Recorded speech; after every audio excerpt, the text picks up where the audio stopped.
ॐ अज्ञानतिमिरान्धस्य ज्ञानाञ्जनशलाकाय चक्षुरुन्मिलितमेन तस्मै श्रीगुरवे नमः। श्रीचैतन्यमनोभीष्टां स्थापितमेन भूतले स्वयं रूपकदा मह्यं ददाति स्वपदान्तिकम्। वन्देऽहं श्रीगुरुं श्रीयुतपदकमलं श्रीगुरुं वैष्णवांश्च श्रीरूपं साग्रजातं सहगणरघुनाथान्वितं तं सजीवं साद्वैतं सावधूतं परिजनसहितं कृष्णचैतन्यदेवं श्रीराधा कृष्णपादान् सहगणललिता श्रीविशाखान्वितांश्च। हे कृष्णः करुणा सिन्धो दीनबन्धो जगत्पते गोपेश गोपिका कान्त राधाकान्त नमोऽस्तुते। तप्ता काञ्चन गौरङ्गी राधे वृन्दावनेश्वरी वृषभानुसुते देवी प्रणमामि हरिप्रिये। वाञ्छकल्पतरुभ्यश्च कृपासिन्धुभ्यैव च पतितानां पावनेभ्यो वैष्णवेभ्यो नमो नमः। जय श्री कृष्ण चैतन्य प्रभो नित्यानंद श्री अद्वैत गदाधार श्रीवासादि गौर भक्तवृंदा। हरे कृष्ण कृष्ण कृष्ण हरे हरे, हरे राम राम राम हरे हरे। हरे कृष्ण कृष्ण कृष्ण हरे हरे, हरे राम राम राम हरे हरे। हरे कृष्ण कृष्ण कृष्ण हरे हरे, हरे राम राम राम हरे हरे।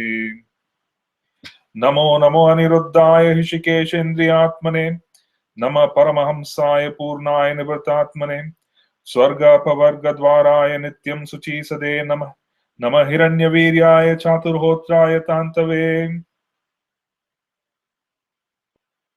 नारायणं नमस्कृत्यं नरं चैव नरोत्तमं देवीं सरस्वतीं व्यासं ततो जयमुदीरयेत्। ॐ नमो भगवते वासुदेवाय, ॐ नमो भगवते वासुदेवाय, ॐ नमो भगवते वासुदेवाय। Hare Krishna. So we are gathered here again on the discussion of Srimad Bhagvatam. In the previous session, we we discussed the first chapter of the first canto, and the basis of the first chapter of the first canto, the focus was specifically to establish the stage. So there was a discussion on location, there was a discussion on the speaker, and then subsequently in the following week we're going to be taking up this week we're going to be taking up the second chapter of the Srimad Bhagavatam. And the second chapter of the Srimad Bhagavatam is very specifically the addressing, or rather the focus of the entire Srimad Bhagavatam. So the questions which the sages had is being reflected upon by the speaker, Srila Sutta Goswami, and he is going to respond to the several questions that were raised in the first chapter. So the sequence of the Srimad Bhagavatam itself has to be understood, because there are many situations which can seem to be confusing for a person who is starting at the beginning.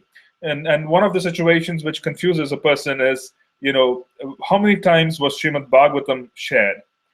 At the very beginning, Srimad Bhagavatam was shared by Sri Nara Narayana Rishi at Badrikashram, and the sharing was done to Srila Narad Muni. Srila Narad Muni received instructions on Srimad Bhagavatam from Sri Naranarayan Rishi. And after receiving instructions on Srimad Bhagavatam, Srila Narad Muni instructed his disciple, Bhagavan Vyasadeva. So this is the second time. The first was Naranarayan Rishi to Srila Narad Muni. Second was Srila Narad Muni to Bhagavan Vyasadeva. Srila Vyasadeva was given the succinct, or rather very definitive, and somewhat more like a gist of the explanation of the Srimad Bhagavatam by Srila Narad Muni. Bhagavan Vyasa then expanded the instructions of Srila Narad Muni, and in turn began instructing his son, Srila Sukadev Goswami. So first Naranarayan Rishi to Bhagavan Narada to Bhagavan Vyasa, and then Bhagavan Vyasa to Srila Sukadev Goswami, his child, his son. And it is said in the Srimad Bhagvatam, it is also the conclusion of many of our acharyas, that Srimad Bhagvatam is an incarnation of Krishna. It is non-different from Krishna. We explained this in the first rendering. It is non-different from Krishna. Just as much as the various incarnations of Krishna appear and then disappear, Srimad Bhagavatam appears and then disappears on its own accord. Then the question arises as to the role of Bhagavan Vyasa. Why do we say that it was Srila Vyasadeva who rendered Srimad Bhagavatam? It was he who spoke Srimad Bhagavatam. It is because when Krishna appears, he takes on a father and a mother, isn't it? He comes with a relationship. He is known as Devaki Nandan. He is known as Vasudeva, right? Son of Vasudeva. He is known as Nandasutta. He is known as Yashoda Nandan. So when Krishna appears, he appears and he has this particular relationship of, the parental relationship, that I'm the son of such and such. So Srimad Bhagavatam is itself an incarnation of Krishna and appears and disappears on its own accord. However, Srila Vyasadeva plays the role of the parent. So it is considered that Bhagavan Vyasa is the parent of Srimad Bhagavatam. He plays the role of the mother, he plays the role of the father for Srimad Bhagavatam, which is the interesting fact which our acharyas share, that Srimad Bhagavatam appears on its own accord and Vyasadeva is the mother and the father. So now when we start the Srimad Bhagavatam's rendering, we invoke the presence and the blessings of Srila Vyasadeva. We invoke the blessings, obviously, of Srila Naranarayan Rishi and Mother Saraswati, as she is the goddess of learning. Right? We invoke all the blessings before we start. And there's a certain reason for that. That was what we were trying to offer. Now, the Bhagavatam in itself, as we would be seeing in today's discussion, was spoken in several places. The first space was Sri Narad Muni receives it from Naranarayan Rishi in Badrikashram. Bhagavan Narada then speaks to Bhagavan Vyasa. Second time, third time, Vyasadeva to Sukadev Goswami. Sukadev Goswami, in turn, speaks to a large gathering when Sri Parikshit Maharaj has to depart for the spiritual sky in 7 days. So this Bhagavad Saptaha, the tradition of being able to offer Bhagavatam in a certain period of time, starts with Srila Sukadev Goswami speaking the Bhagavatam and instructing Srila Parikshit Maharaj about the glories of Krishna. And amongst the audience in that place, near Hastinapur, was Srila Sutta Goswami. Sutta Goswami was one of the audience when Sukadev Goswami was rendering, when he was offering. He was performing kirtan, he was speaking Shravanam, Parikshit Maharaj, and Sutta Goswami and others did, and Sukadev Goswami was engaging in kirtanam. So after listening, the entire 18,000 verses were embedded in the heart of Sutta Goswami. He was a Shrutidar. The meaning of Shrutidar, a very powerful Brahmana, is one who has the ability to hear once and be able to capture the instructions of everything in just hearing once. So he heard it once from Sukadev Goswami, and Sutta Goswami captured the entire verses, which is fascinating. You can just imagine how mentally we are so deficient. We are so deficient in just, we can't even compare ourselves or even think about the potency of the sages who are gathered in front of Sukadev Goswami. Sukadev Goswami was, still in his teens. We will be seeing that today's verses talk about how anxious Vyasadeva became when Sukadev Goswami left the house. And then Sutta Goswami speaks when he is prompted by Shaunaka Rishi and other sages in Naimisharanya. So now in the Srimad Bhagavatam we have two dialogues. One is a dialogue between Sukadev Goswami and Parikshit Maharaj. The second is a dialogue between Sutta Goswami and Shaunaka Rishi. The Sutta Goswami Shaunaka Rishi dialogue occurs post the conversation of Sukadev Goswami and Parikshit Maharaj. So sometimes you may see one dialogue occurring, sometimes you see the second, and it becomes a little bewildering or confusing for first-time readers if they do not know the context in which this was shared. Okay. Now, the Srimad Bhagavatam in itself, right, we're going to understand from today's verses, which is chapter 2. I did not prepare any slide for chapter 2 because I had covered some of the topics in the previous sessions, and I was also wanting to touch upon certain areas individually when we come to the verses themselves. So let us get into the verses and then we will take it from there on.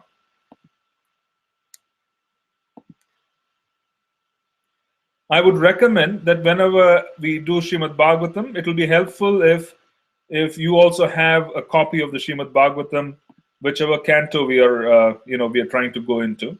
It'll help. So this way, you would be able to follow through with whatever I speak. Okay, I'm going to share the screen, but sometimes the screen itself may not be so clear. So it's better you have a copy of the first canto of Srimad Bhagavatam.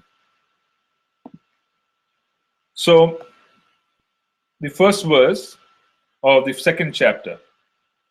Vyasa uvacha iti samprashna samhrishto vipranam raumaharshanaihi pratipujya vasastesham pravaktum upachakrame.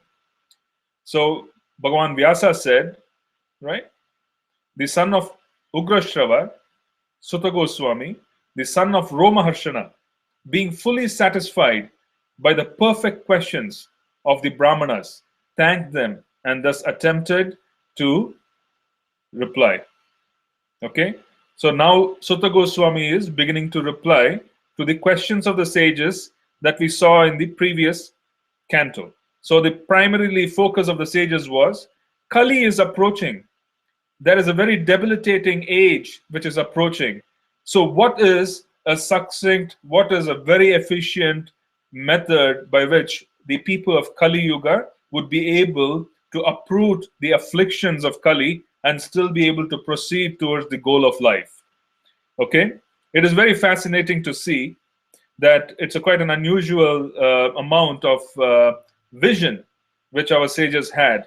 Okay, our sages in the first chapter, they had an unusual amount of vision, and the vision was that they were practically sitting in the end of Dwapara in Naimisharanya, which is an extraordinarily auspicious place. It is not only designed as the hub of the universe, it is very auspicious.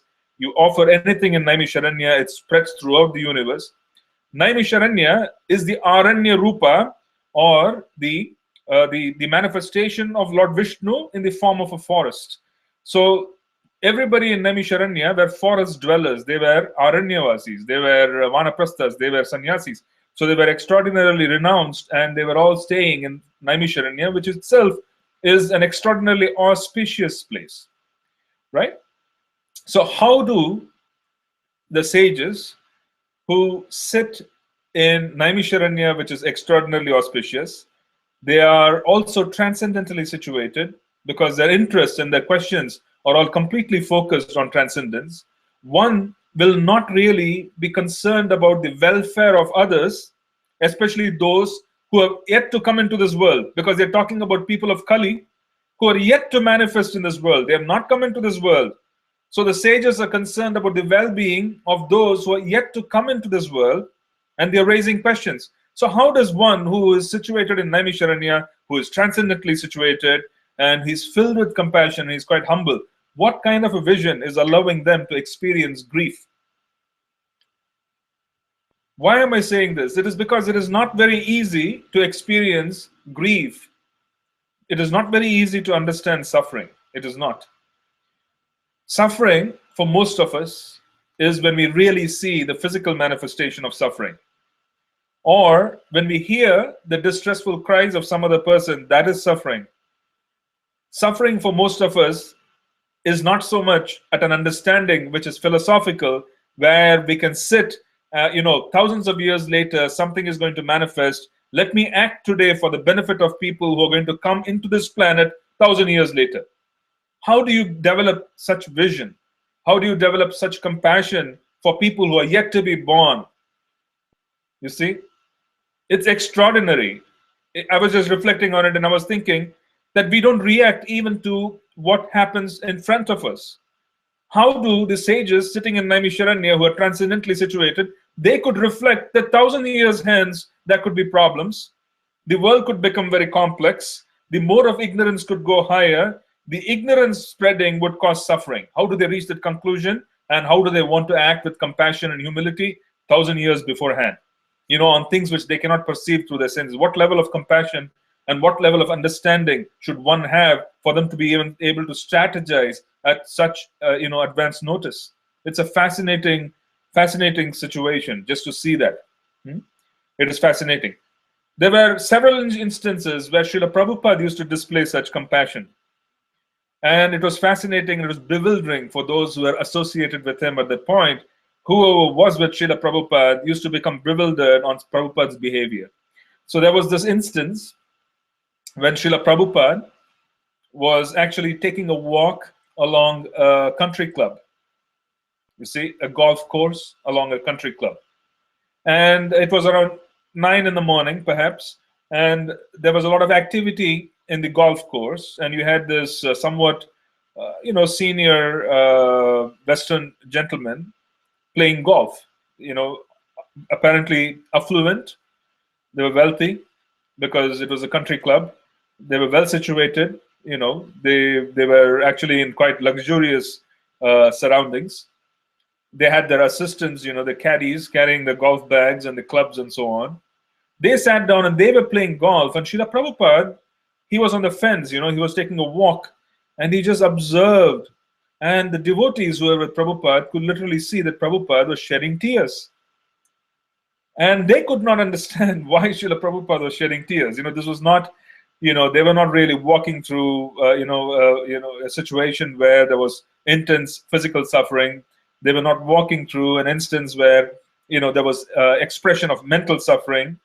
They were actually viewing people enjoying themselves on the golf course. And they were viewing affluent, wealthy, well-to-do people enjoying themselves on the golf course, and Prabhupada was shedding tears. So this was a very bewildering moment for some disciples. And then Prabhupada shared, he said, this is fascinating to see. They're all quite old, they're senior, death is upon them, and they don't know that. And they're wasting their time pushing a ball into a hole.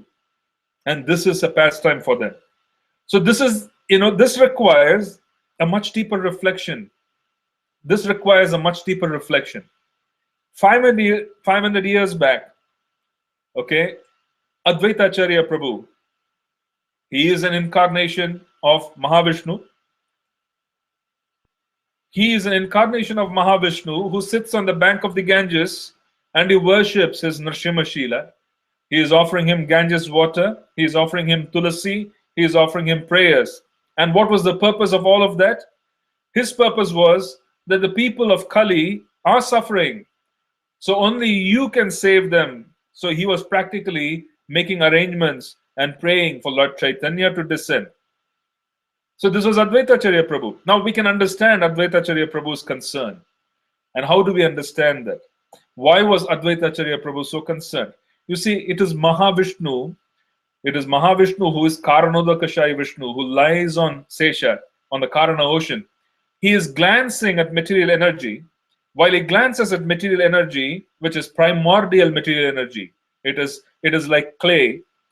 By the glance of Mahavishnu, Jiva gets impregnated into the material universe. So Mahavishnu feels quite responsible that I have impregnated the material universe with these souls.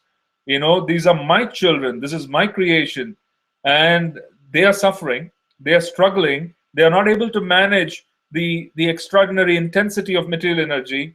And as a consequence, I feel extraordinarily responsible and compassionate towards these jivas so that I could bring them back. So Advaita Acharya Prabhu, so to speak, he had what to call it, a reason, a very valid, bona fide reason for him to, beg for help. And then why did he beg for help? He is Mahavishnu himself. That's also a question which our acharyas raise. Why did Advaita Acharya Prabhu beg for help? Why couldn't he have delivered the jivas because he was Mahavishnu himself. You see, that goes back to the reason for Srimad Bhagavatam. The despondency of despondency of Srila Vyasadeva, the author, is because he had not really glorified and come in touch with Krishna's pastimes fully. In other words, he had not glorified Krishna. Let's understand the sequence where the Bhagavatam is. We'll be seeing it in the next verse. At the beginning of creation, Krishna utters the syllable Om, Omkar. The Omkar is the origin of the Gayatri Mantra. So the Gayatri Mantra emanates from Om. So first Om and then the Gayatri Mantra. From the Gayatri Mantra, Brahmaji extracts the essence and practically shares all the Vedic knowledge. So all the Vedas owe their origin to the Gayatri Mantra. The Gayatri Mantra owes its origin to Om. And Omkar is Krishna in the sound form, Shabda. Now from the Vedas, the essence of the Vedas is being extracted, and that essence is the Vedanta Sutra, the Brahma Sutras. So the sutras themselves are the essence of the Vedas, which have an extraordinary spiritual connotation. The Vedas talk about fruitive desires, the sutras talk about liberation. Talk about the higher purpose, so to speak. And once the sutras were compiled, Srila Vyasadeva begins feeling quite despondent because he still had not felt satisfied that he had given what was really supposed to be given. So from that very deep understanding of the Vedanta Sutras develops the rendering of Srimad Bhagavatam, which is a natural commentary. It is a natural commentary because Vyasadeva had experienced the results of the results of Brahma Sutras. He had realized knowledge. That realized knowledge of dissatisfaction, despondency, resulted in the rendering of Srimad Bhagavatam. Okay? Now, why did Srimad Bhagavatam appear? Because Srimad Bhagavatam was, number one, untainted. There were no fruitive activity or the glorification of fruitive activity, which is the case with the Vedas. There was no objective of Jnana-kanda, which is liberation, which is the objective of the Brahma Sutras. You see, the Mayavadis, they are Vedantists. They're so focused on the sutras to such an extent because the sutras themselves decry material creation and it talks about liberation. So the objective of the fruitive section of the Vedas, Karma-kanda, is to satisfy desires. The objective of the Jnana-kanda, which is practically the Brahma Sutras, is to transcend desires and to reach, the liberated stage. But both of these activities are dissatisfying. So Bhagavan Vyasa practically takes all of this and then provides the Srimad Bhagavatam, which is completely free of fruitive desires, completely free of motivation for liberation. And as a consequence, he feels very satisfied. That is the origin of Srimad Bhagavatam. So the Srimad Bhagavatam is realized knowledge because this personality has written about fruitive desires. He has, Srila Vyasadeva was known to be very wealthy as well. So, he had everything. He was an extraordinarily wealthy personality those days, even though he was a Maharishi, but he was very wealthy. Wealthy because, all the kings in that region and everybody were subservient to him. So there were no lack of resources for Bhagavan Vyasa those days, even though he lived in the hermitage. Now, in addition to that, he had already written the sutras, and the sutras were not satisfying, but the goal of the sutras itself was jnana, which is liberation. And then the Srimad Bhagavatam was written, and the whole reason for Srimad Bhagavatam, which really motivated Sukadev Goswami to become enthused and wanting to even, give up his whole aspect of, Brahmavada, which is complete focus on liberation. He just left all of that and went into personal worship on hearing the glories of Krishna. In the Bhagavatam, the most key part is the glorification of Krishna. Okay? Because Krishna is Akila Rasamrita Sindhu. This again explains why Bhagavan Advaitacharya, who is an incarnation of Mahavishnu, did not himself think that he could deliver the jivas. He wanted Mahaprabhu to come because Mahaprabhu is Krishna. He is capable of connecting and he is capable of giving a solution, of actually giving the taste of prema Because without tasting prema, one cannot really taste the fruit of Srimad Bhagavatam. So while we prepare of wanting to focus and attain Krishna prema, we are chanting the holy names to attain such. We are also preparing in the same way to read the Srimad Bhagavatam. Because prema has to be an objective, and Gaudiya Vaishnavas, we are naturally situated. We are most fortunate because we have to be Gaura Priyajanas. We have to be, the people who are dedicated to the mission of Lord Chaitanya. We have to be, practically surrendered to the mission of Lord Chaitanya for us to be able to appreciate Srimad Bhagavatam. The fruit of Srimad Bhagavatam is appreciated by the Gaudiyas much better than anybody else. Why? Because we are naturally situated to receive prema. Our goal and sadhya is prema. Prayojana tattva is prema. We are chanting to attain Krishna prema. Similarly, we are reading Srimad Bhagavatam to experience prema. So we are naturally situated, right? So that is the reason why Advaita Acharya himself invited Mahaprabhu. So now we understand several things falling in place as to the speciality of this particular offering, the qualification, and the speakers themselves, and how everything was derived. Okay, now we will just go into the verses and we will further elaborate on some of these points.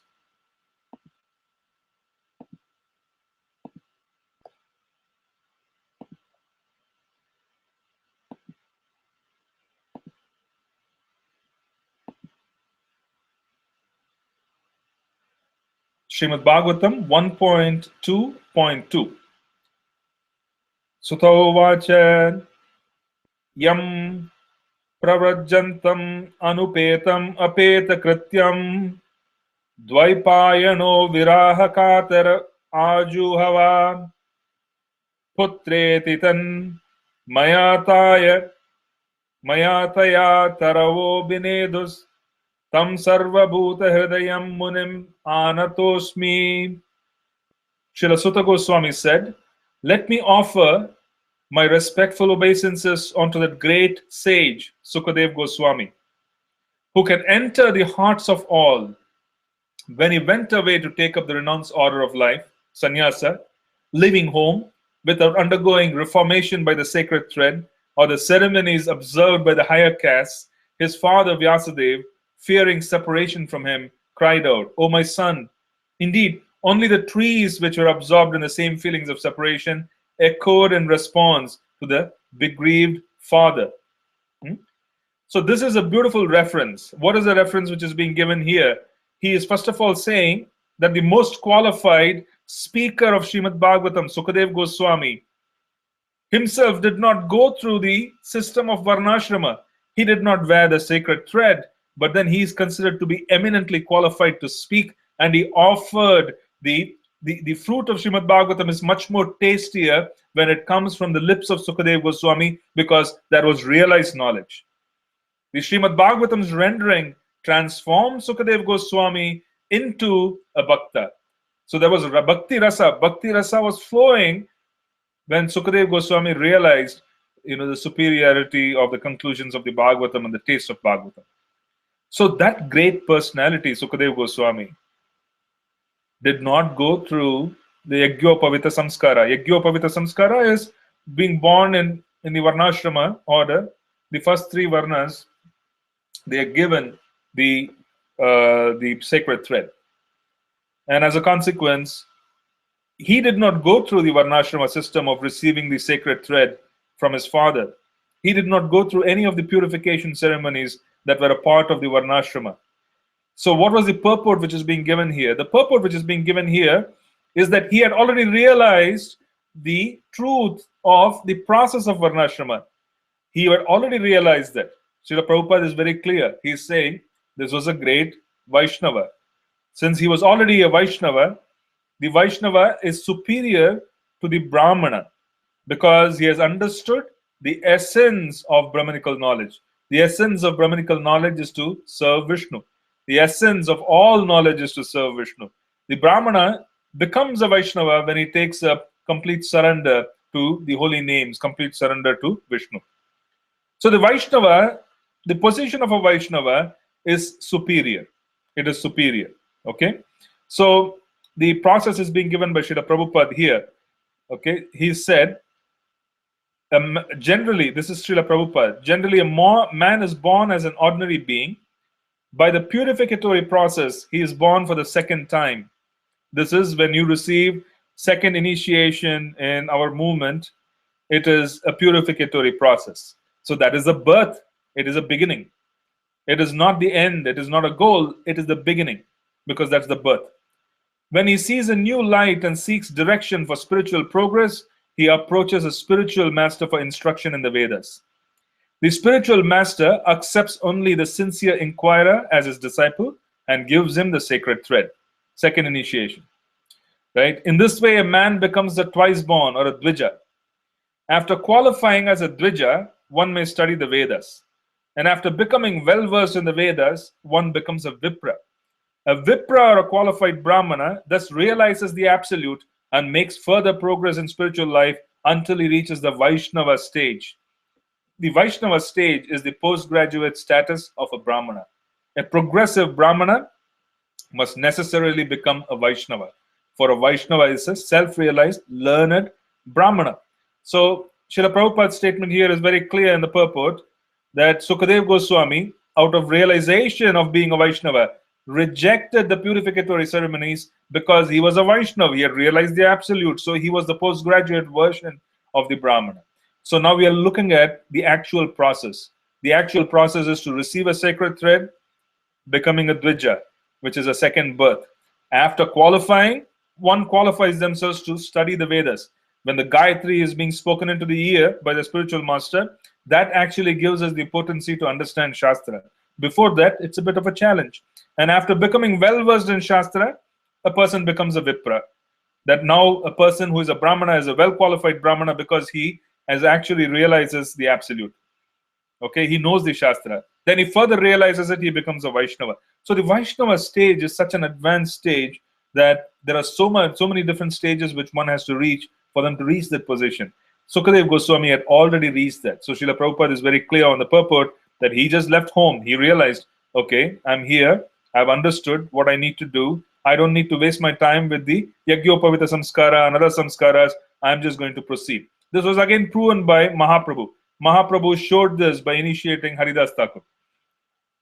And he became the Namacharya. Why was Haridas Thakur the Namacharya? Because he had realized the truth. His sadhya was reached. He was in prema. So where was the position of again putting him through the process of Varnashrama? While the whole purpose of Varnashrama has been more than well met. That is the other example which is being given. So 1.2.3 Yaha swanubhavam akila shruti-saram ekam adhyatma-deepam atitisha satam tamondam samsarinam karunayah purana guhyam tam vyasa shunum upayami gurum muninam vyasa sunum. So that is Sukadev Goswami,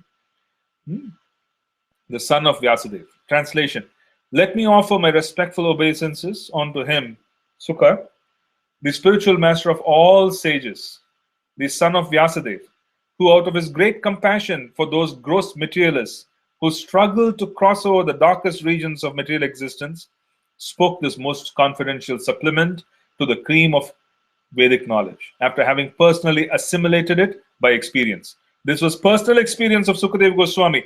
You see, there are two different stages, right? There are two different accomplishments, or rather, two different types of spiritual personalities.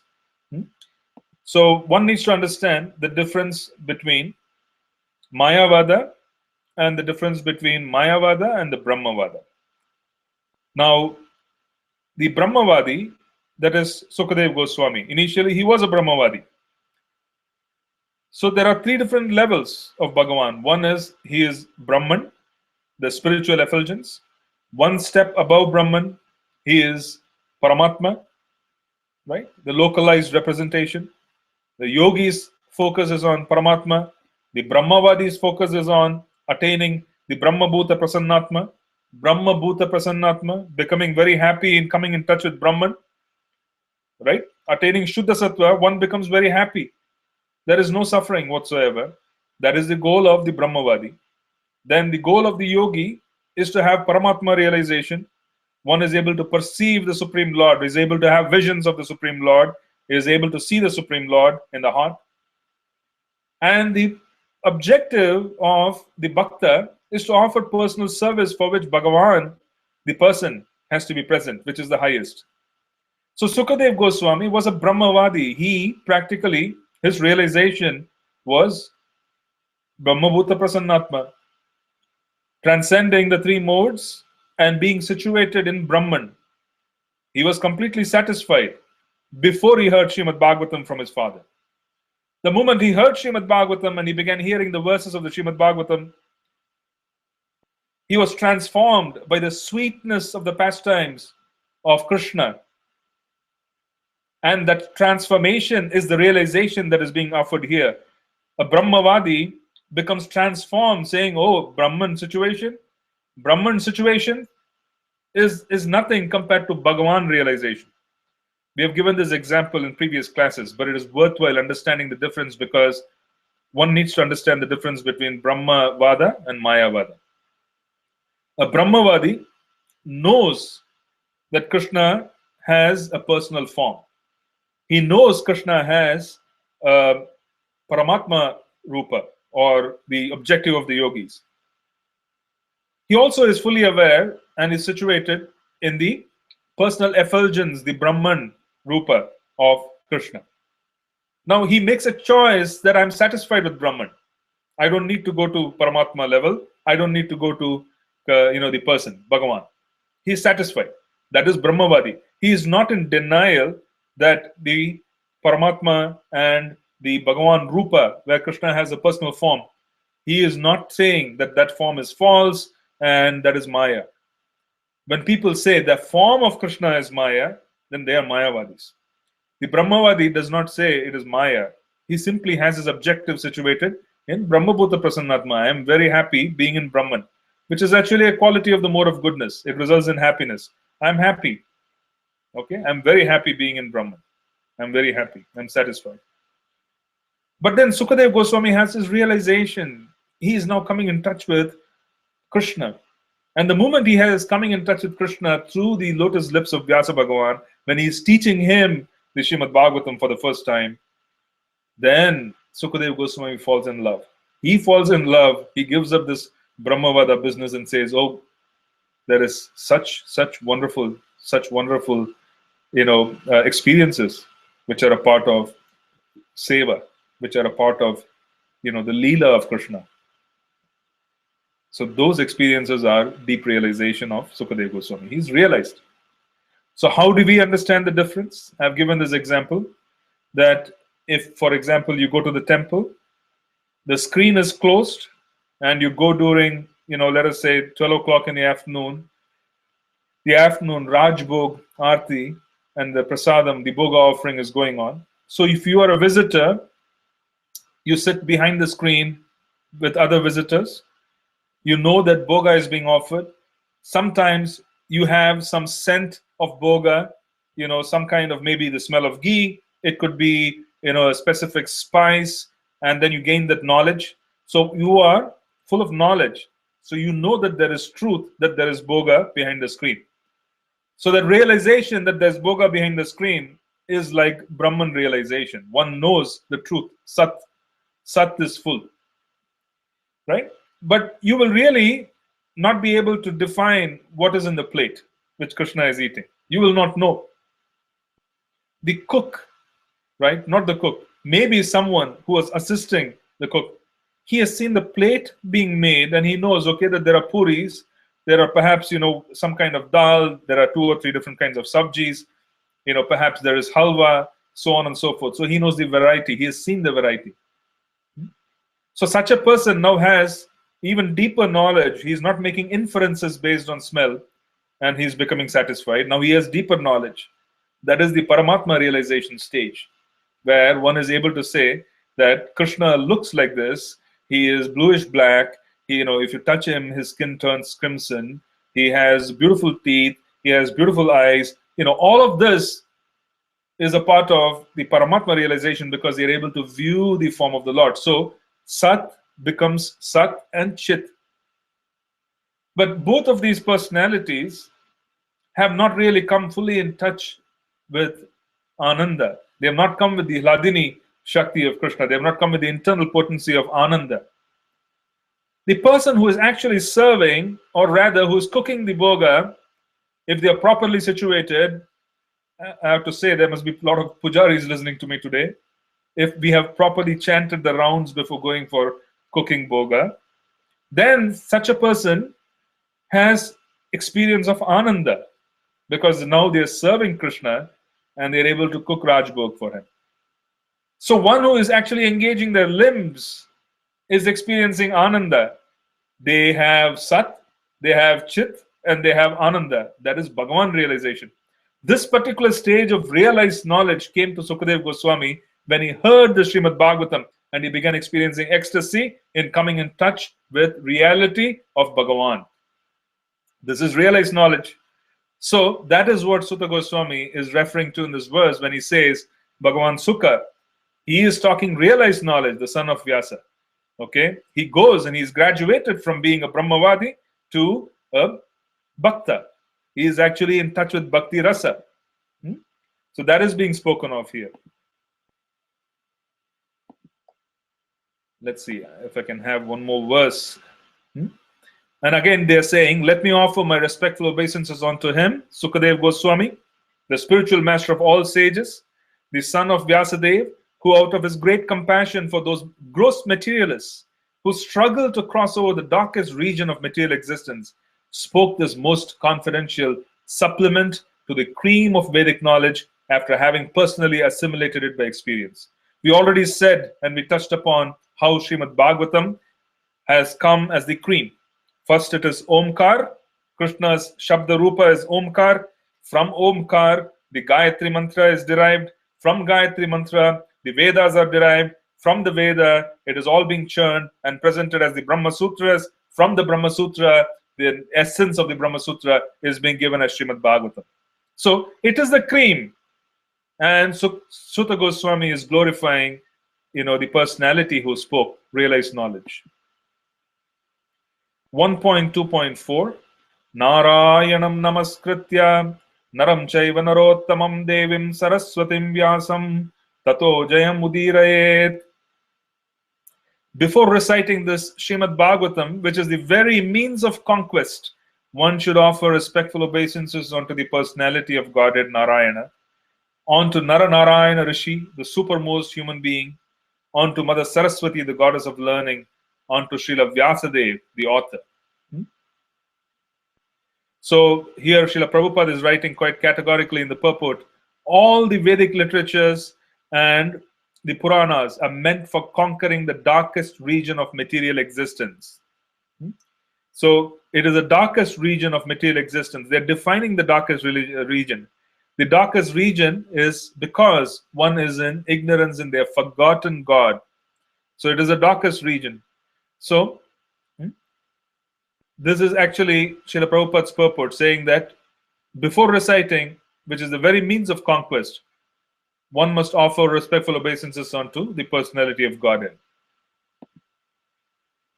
1.2.5 Munayah sadhu prishtoham bhavadbir lokamangalam yat krita krishna samprasno yenatma suprasadati. O sages, I have been justly questioned by you. Your questions are worthy because they relate to Lord Krishna and so are of relevance to the world's welfare. Only questions of this sort are capable of completely satisfying the self.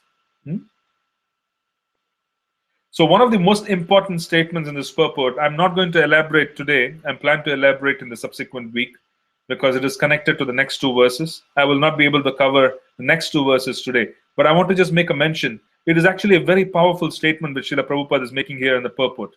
Okay, let's read the purport, especially the last sentence. One should learn the Srimad Bhagavatam and make an all-round solution to all problems pertaining to social, political, religious matters.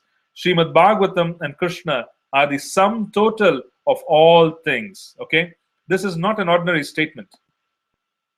This is no means an ordinary statement made by Srila Prabhupada, where he sees, where he's actually been, where he's seen stating that Everything in this world, be it economic, be it political, be it, any kind of problem, is going to be resolved by Srimad Bhagavatam.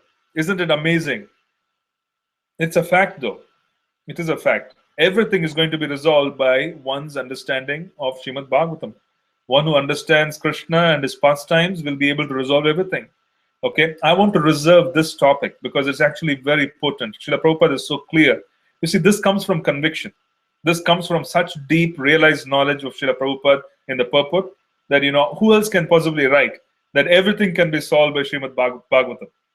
Srila Prabhupada has written that, and not without reason. We want to explore this a little further in the subsequent session. Okay, I don't want to go further. We have done 5 verses, but the next 3 verses are very critical. So I want to spend a whole session talking about the qualities of, the next 3 verses, because he's touching upon some very important aspects of Srimad Bhagavatam and devotional service. Okay, so we'll stop here. So today I just want to quickly summarize. I would request you to compile your questions as I summarize.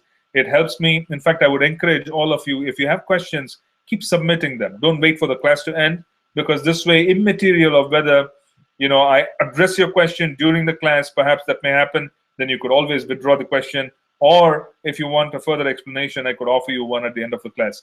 Because this way, we would be able to save time instead of my waiting for you to ask questions. Okay? Please do ask questions. It's actually very enlivening and it helps. So it helps us as well.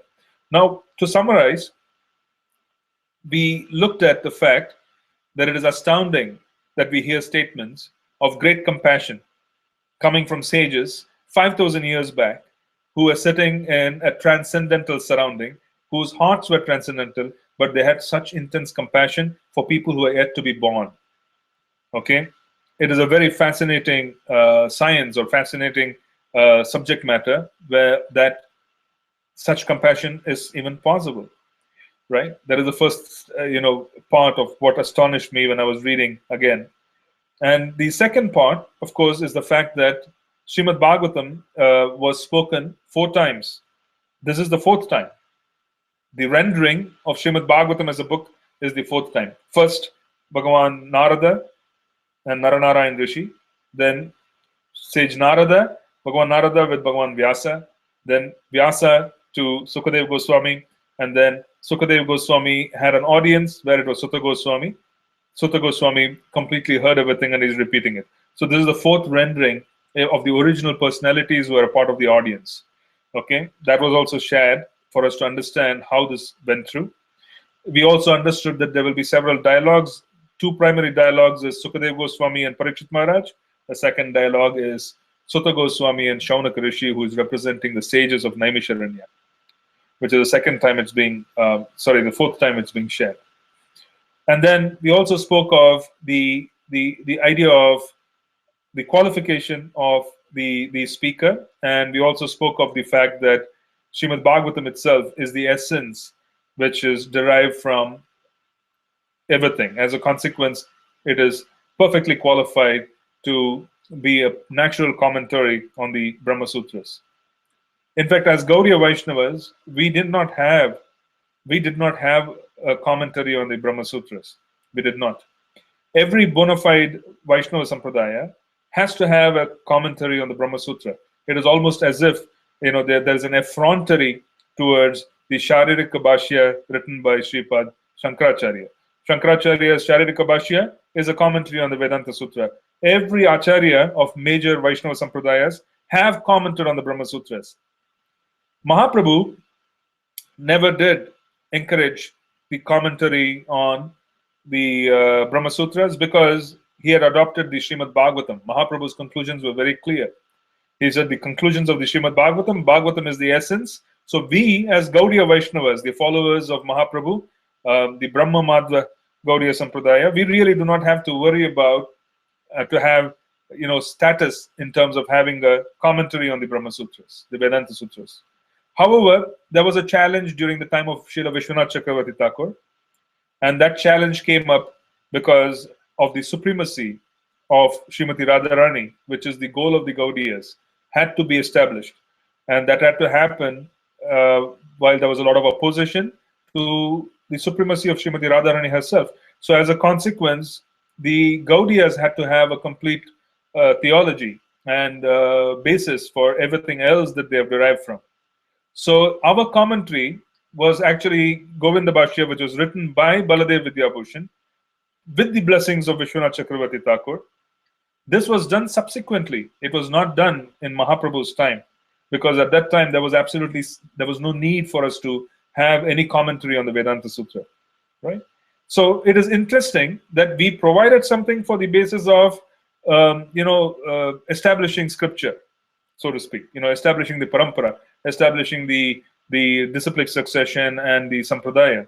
However, the how many of us have spent time reading Govinda Bhashya in terms of, Prabhupada rendered it, he has touched upon it, but how many of us have even done that? The point which I'm trying to make here is our purpose is being fully served by Srimad Bhagavatam. You see, we are not really so concerned about wanting to be a Shrutidar. We are not here to prove ourselves in terms of, wanting to have a fight with the Mayavadis and so on and so forth. The Mayavadis have not touched upon the Srimad Bhagavatam. Shankaracharya did not touch upon it. Sripad Shankaracharya did not touch upon it because it was flawless. There was absolutely nothing which he could do about it in terms of introducing the concept of Mayavada. And secondly, Sripad Shankaracharya was an incarnation of Shiva. There are many renderings by Sripad Shankaracharya which are quite devotional. You see, if you actually read, for example, there's a very famous stotram, the Kanakadara stotram. It's very famous for giving gold. People worship, or rather, it is actually a stotra written worshipping goddess Lakshmi as the consort of Mahavishnu. Kanakadara Stotram. It was composed by Sripad Shankaracharya as a bid to receive, or rather bestow wealth upon a poor woman. That was his story. Anyway, that's a very famous Stotram, Kanakadara Stotram. And if we actually read it, you will find that he has great devotion. He has great devotion. That Stotra has so many wonderful things which he has written, that his own stotras, like the Kanakadara Stotram, the Bhajagovindam, all of these are filled with devotion. He concluded it also that the purpose of life is to surrender to Narayana. That was his conclusion as well. However, he never touched upon the Srimad Bhagavatam. He didn't. So the Shankarites did not touch upon Srimad Bhagavatam. There might be recent day translations of Mayavadis, but then nothing from the original Shankaracharya. None. So we didn't have any reason for us to do anything, but that is what it is. Anyway, that was a supremacy that was also established by the sages. In today's verses, we saw that Srimad Bhagavatam is the ultimate conclusion. It is realized knowledge of Sukadev Goswami, realized because he was transformed by coming in touch with Srimad Bhagavatam. And then we also saw Srila Prabhupada talking about Varnashrama. We spoke about the qualification of the Vaishnava. The Vaishnava is the fully realized version of the Brahmana. So the Brahmana is the beginning, Vaishnava is the end. It's the fully realized version. Okay? So that's where we concluded. The next week, we will be touching, sorry, not next week, in the coming class on Thursday, we will touch upon a few other topics which are really, really wonderful topics which are coming up, which are very actually critical. So I've reserved it for a whole session. I didn't want to touch upon it today. All right, I'm going to stop here and see if you have any questions I could assist with, any clarifications that I could offer.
Okay. As you mentioned, that Omkara is sound representation of Krishna. Is there any difference between Omkara and the Hare Krishna Mahamantra? The Hare Krishna well, in a technical sense, one can say it is a sound representation of Krishna. One can say there is no difference. Okay. But each mantra has its own objective. If one wants to understand and gain Vedic knowledge, one wants to understand the knowledge potency of Krishna, then Om is quite a powerful mantra because it will reveal the knowledge which is required. In other words, the mantra of Om has to do with the Bhu Shakti, the Saraswati Rupa of the concert of Krishna. In the spiritual sky, there is a Saraswati. It is the Bhu Rupa that is particularly connected with Om. Okay, she is the one who is going to reveal knowledge and is going to remove ignorance and so on and so forth. However, the Maha Mantra, on the other hand, is a mantra that is practically a connection between us and Krishna. It's a personal connection. It is not only the sadhana, it is also the sadhya. Because once we begin chanting the Hare Krishna Maha Mantra, it delivers us from our material afflictions. It removes all the past karmic reactions. It also offers us, complete knowledge in terms of who we are. It offers us complete knowledge in terms of who is Krishna. It offers us knowledge in terms of who the connection between us and Krishna. And then it tells us who we are in the spiritual sky. The Mahamantra practically takes us and puts us in Goloka Vrindavan. So the Mahamantra is practically the process through which we reach Krishna, and it is also the form of Krishna himself in Goloka. You see, this is a very personal form of Krishna which allows us to render service to him in Vrajadam. That is Hare Krishna Mahamantra. So there's a very, very big difference in that sense between Omkar and Hare Krishna Mahamantra.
Okay, so I don't see any more questions.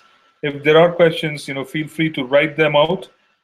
It will appear in Google, and I will also be able to answer in Google, or I will answer it in the subsequent session on Thursday.